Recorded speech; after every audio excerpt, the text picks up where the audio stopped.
Welcome! This is a series where you learn how to be the best at TinkerCAD. Now, before we begin, what is TinkerCAD? TinkerCAD is a CAD software. CAD stands for Computer Aided Design.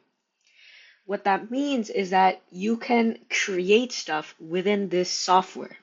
So, for example, if you wanted to make a dice that later you might send to the manufacturers to print if you have a 3D printer, or just make it out of materials, you need to send them a blueprint or a design, what your idea is.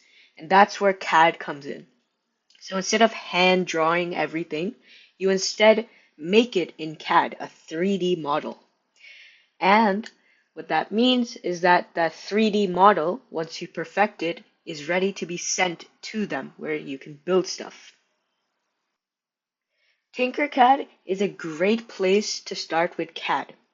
It's beginner friendly because it has a lot of inbuilt shapes, very easy on interface, lots of flexibility, and it's just easy to understand because of how simple it is.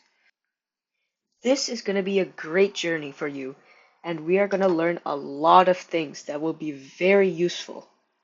Now with that, let's start learning about TinkerCAD.